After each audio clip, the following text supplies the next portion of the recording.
So you wanna get straight to the show. So you wanna know what you need to know. You wanna know what we're all here for. Well, you better get hip to Podcast by George. Podcast by George. Podcast by George. He knows what he's fighting for. It's Podcast by George. Podcast by George. Wanna know what we're fighting for?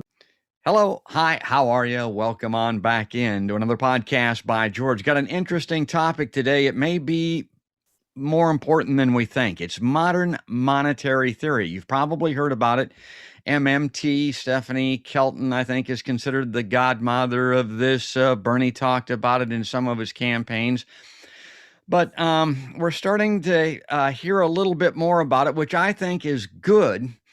And I just wanted to start here before we introduce our guest to give my, rudimentary, basic, maybe flawed understanding of MMT, and then he can correct me, and that might be a good way of getting into this. But to my thinking, MMT, we had the World Wars. The United States showed its benevolence around the world, really.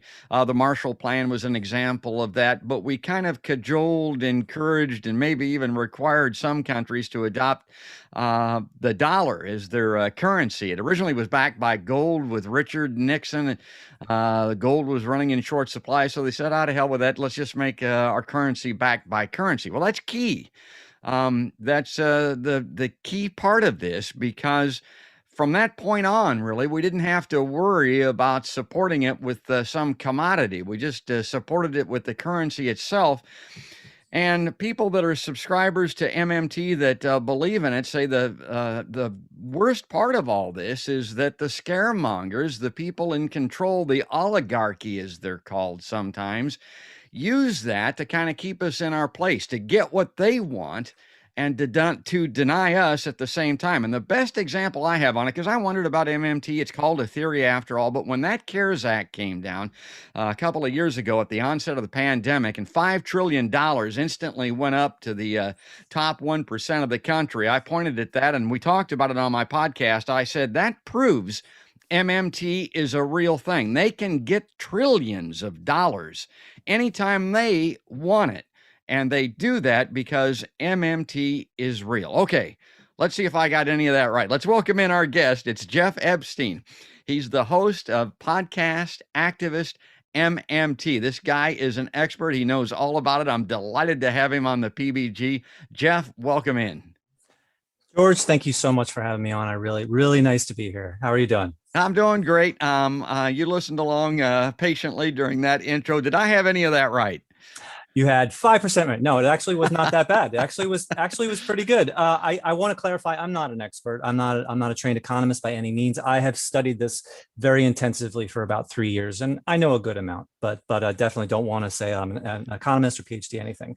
But what you said was pretty good. And actually the sentence that I think was that stuck out the most to me was that they use this economic scaremongering to keep us in our place and to deny us.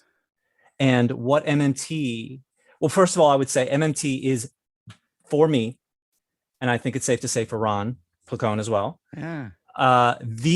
by far, the most convincing economic theory that there is. And what it shows is that all that scaremongering is nonsense. And it takes that excuse away. So if you're going to say, I don't want to give you healthcare or education or clean your poisoned water, from the, and all this whole conversation is the national government point of view. Not talking about states, I'm not talking about local, that's completely different. But from the national government point of view, for them to say, we can't fix your poisoned water because how are you going to pay for it? We can't give you education because how are you going to pay for it? We can't cancel your student debt because how are you going to pay for it? MMT shows that that's just complete nonsense. And so that takes that excuse away. And so what's left? They have to say either what their actual justification is, or they have to say, I just don't want you to have it. And this is really about power. What's underneath all of this is power. The powerful cannot be powerful without keeping other people powerless, because you can't be rich by having a lot. You can only be rich by having a lot more. And the only way to have more than others is part of that is to withhold healthcare, withhold education. We don't withhold, the solution to, a whole bunch of things, poisoned water and so on. So I can define MMT in pretty quickly, very concisely. And I would say it in two different ways. Number one is MMT shows that the national government has the capacity to not withhold what's desperately needed by millions: education, canceling student debt, mitigating climate change, cleaning poisoned water. They do not have to withhold these things. And the argument that inflation and how you're going to pay for it is all invalid. It's just invalid. And those who say that at best are misguided, at best. And then the other way I would say it is MMT shows that if we have something that needs to be done, and we have the things with which to do it, we can do it. That's it.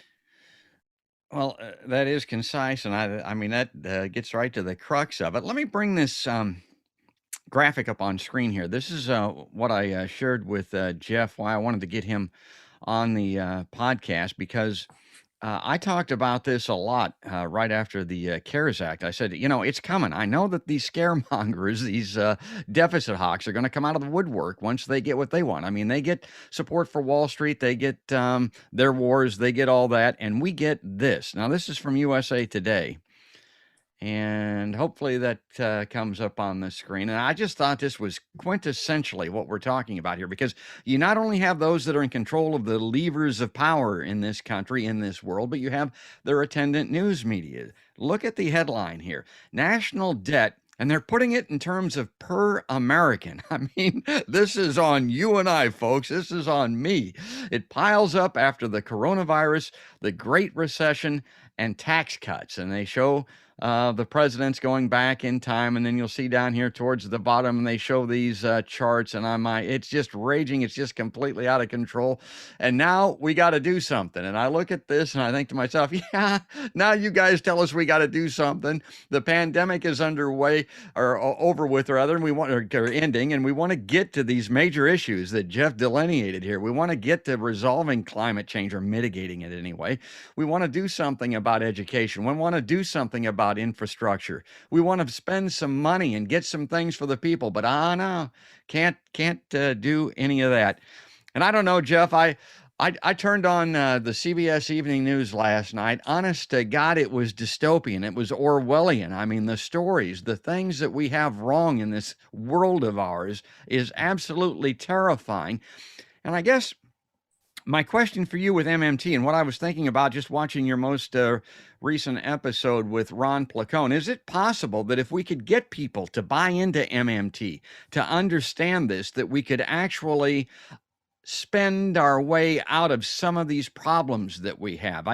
How much of this is money? How much of it is technology in your mind? And how much of it is simple will on the part of the people?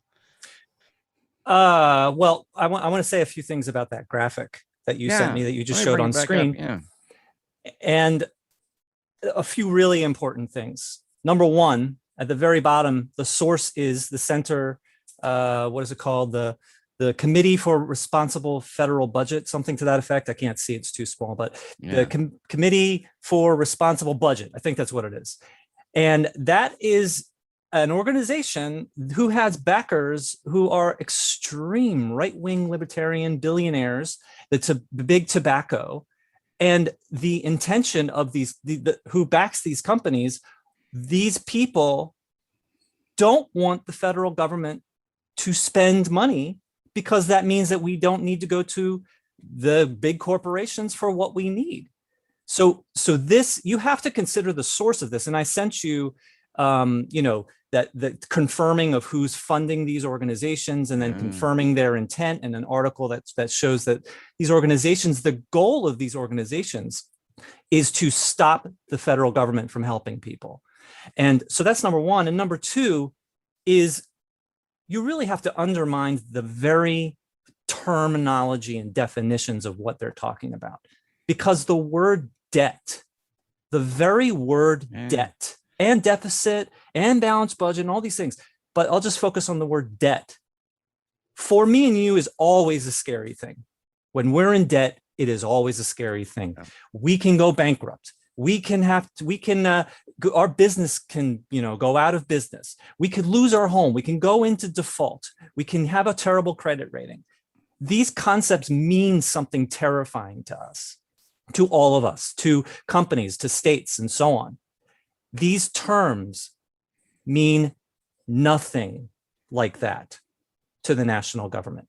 There is a technical meaning for this word, but that meaning has nothing to do with what average human beings like you and I think of that term. So when they say the national debt is high, we think of these terms in terms of our own realization of money.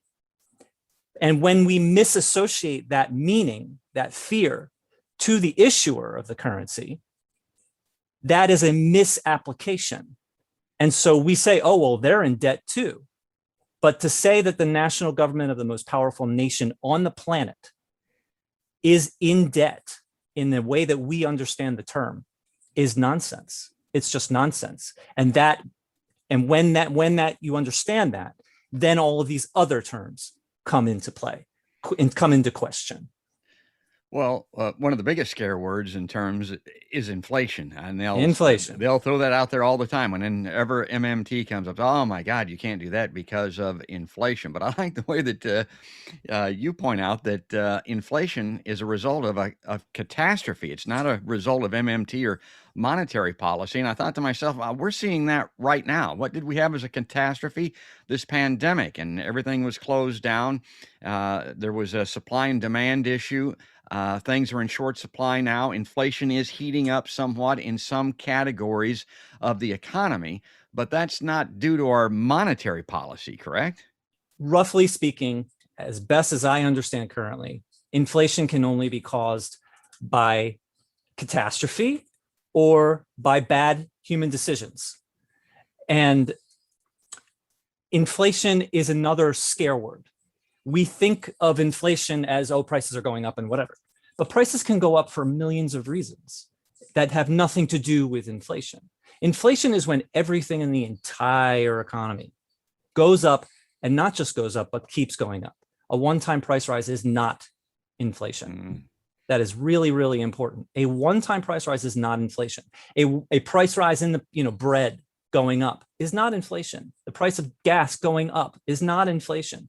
So people attribute much more to this word than is actually valid. There is a catastrophe going on, right now, and we're like with global climate change, we're climate crisis, we're going to be having more of those. That doesn't necessarily mean that inflation has to happen. If we stop using fossil fuels, then we'll have less catastrophes. And so that would be a good decision to basically start living better. Start living with less and so on. We're going to start living with less, whether we like it or not, at some point, relatively soon, when my kids are 20, 30, inflation is most often talked about in the boogeyman scare word version, not the technical version, which is extremely manageable, because again, if something needs to be done and you have the things to do them, you can do them. And inflation is a very small concern when that is the case. Well, I'm really glad that you mentioned climate change, because when I started the podcast, I mentioned that this may be the most important thing, MMT and this monetary policy and our will to try to mitigate major issues, most notably climate change. We got to spend some money here, folks. We can't be thwarted by this how are we going to afford it thinking that Jeff was talking about earlier. We need to address this immediately. That United Nations report that was leaked by Agency France Presse here a couple of weeks ago. My God, the situation is immediate and it is dire. And I guess, Jeff, I would say, and I mentioned that CARES Act, if we wanted to, the money's there. We can address this issue, right? I would frame it differently. Okay. In a way, you're right. But I would say, you said we need to spend in order to deal with climate change. I would say it differently. I would say we need to do what it takes to mitigate climate change. And as long as those resources are there to do it, then of course issuing that money to do it is a non-issue.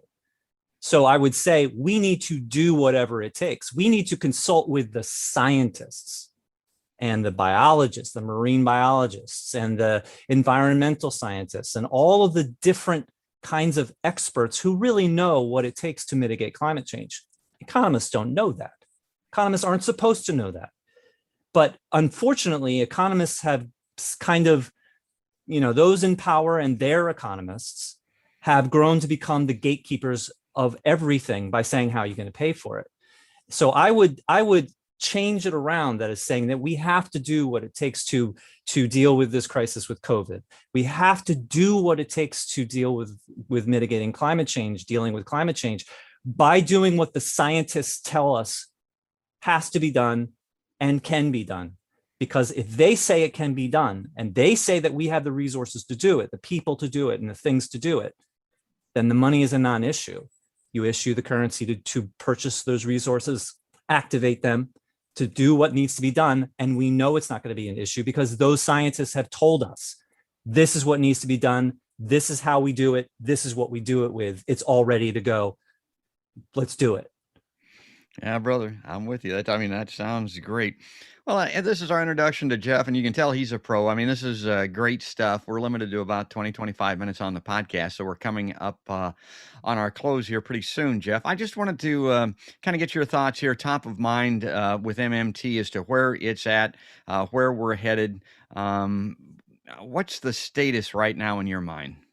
The status of MMT? Yeah. MMT reflects reality.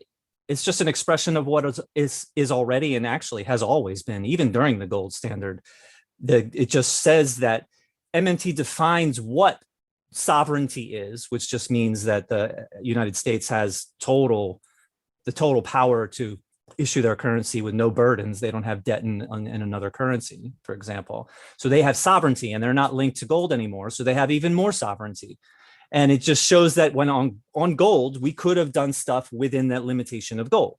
So it informs us about every economy at all times, and it informs us about developed economies as well. It just shows that they have a limited capacity because of X, Y, and Z. And we had a limited capacity during the gold standard because of gold. We had to defend the gold stock. Where is it? It is a minority theory. That doesn't mean that it's inaccurate in any way. That shows that, in my mind, that the resistance that it gets is because it is something that empowers the people. And going back to what we spoke about at the beginning, you can't stay powerful by having a lot. You can only stay powerful by having a lot more. And so if this is something that if people understood, then they would say, hey, wait a minute, what are you talking about inflation? I know that's not true. What are you talking about debt? I know that that's nothing what you're trying to make me think.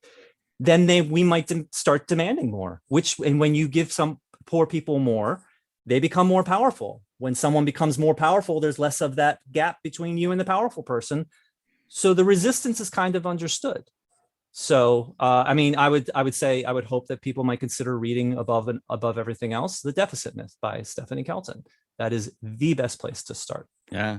As I mentioned, kind of the godmother of MMT. Now, Bernie expressed interest in MMT. I think Tulsi Gabbard in the last election cycle expressed interest in it. The most rich and powerful nation on earth, we Americans. Do you have the sense, just based on your podcast and the work that you do and the people that you talk to, that Americans are becoming more woke when it comes to MMT? It's hard for me to answer that. I kind of am just plugging away and not trying to focus on, are we getting more people on board and so on. I'm like, kind of like you, I'm just passionate about learning more about it and trying to get into branching out into kind of related topics, because it's, getting into interdisciplinary is very important, related topics. As far as, how many people are on board, that's kind of hard for me to answer, but the crowd that I'm in is passionate, and we are starting to meet a lot more people and even candidates for national office and talking with them. And, it's exciting in a way, but it's also, the urgency couldn't be more.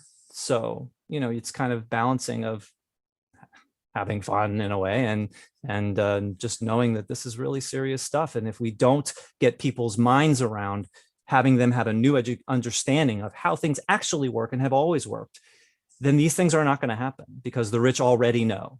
They already know, which is why they get their war and they get their tax breaks and so on, and why they're in front of the levers of power and we're not. So That's well said. I knew it would be. This guy's a pro, folks. He's great. That's Jeff Epstein with a podcasting site called Activist MMT. And I guess I should do that. I'll super up some website addresses here. Jeff, tell people how to follow you, how to get in contact, and so on, and I'll put that on screen.